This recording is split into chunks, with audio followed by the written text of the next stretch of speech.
আঠাবিহীন 12 মাসি কাঁঠাল, যারা কাঁঠালের চারা ছাদ বাগানে রোপণ করতে চান, আমি সবসময় একটা কথা বলি, অবশ্যই ভিয়েতনামের পিং কাঁঠালটি রোপণ করুন ছাদ বাগানের জন্য বিশেষ করে।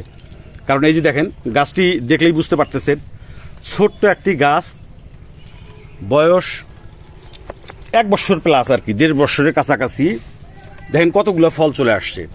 এই দেখেন, একটা ফল, 2টা ফল, এই যে একটা বের হচ্ছে, এই যে 3টা, এই যে একটা বের হচ্ছে 4টা, এই যে একটা বের হচ্ছে 5টা, এই যে একটা 6টা, এই যে একটা 7টা, এই যে একটা 8টা, এখানে 8টা, আরও খুঁজলে 2-1টা পাওয়া যেতে পারে। যাই হোক, এটা হচ্ছে 12 মাসি জাত।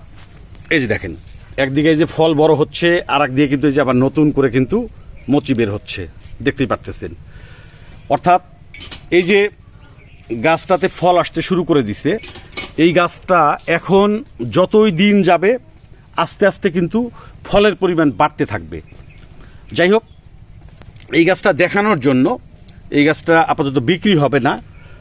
আপনারা নিঃসন্দেহে নিশ্চিন্তে আমাদের কাছ থেকে অথেন্টিক জাতের 12 মাসি, ভিয়েতনামের 12 মাসি আঠাবিহীন পিং কাঁঠালের গাছ নিতে পারেন। থাইল্যান্ডেরটাও আছে। যারা ছাদ বাগানে রোপণ করবেন, খুব ছোটোতেই ফল আসে, প্রচুর পরিমাণে ফলন হয়। এটি কিন্তু আঠাবিহীন, খুবই সুস্বাদু কাঁঠাল। নিঃসন্দেহে নিশ্চিন্তে আপনারা আমাদের কাছ থেকে গাছ নিয়ে রোপণ করতে পারেন। তবে এই গাছটি আপাতত বিক্রি হবে না, এই গাছটি দয়া করে কেউ চাবেন না। এটা জাস্ট আপনাদেরকে দেখানোর জন্য। একদম সেম জাতের গাছ। আপনারা অনেকেই হয়তো ফল না থাকলে কনফিউশনে থাকেন ফল আসে কি না। মানে যে ধরনের নিশ্চয়তা আপনারা চান, সব ধরনের নিশ্চয়তা দেওয়া হবে। অতএব নিশ্চিন্তে নির্ভয়ে নিয়ে আমাদের কাছ থেকে 12 মাসি কাঁঠালের সহ দেশি বিদেশি সকল ধরনের গাছ নিতে পারেন। সব অথেন্টিক জাত হবে। যাই হোক, আমি আজকের এই ভিডিওতে শুধু কাঁঠালের গাছটা দেখালাম।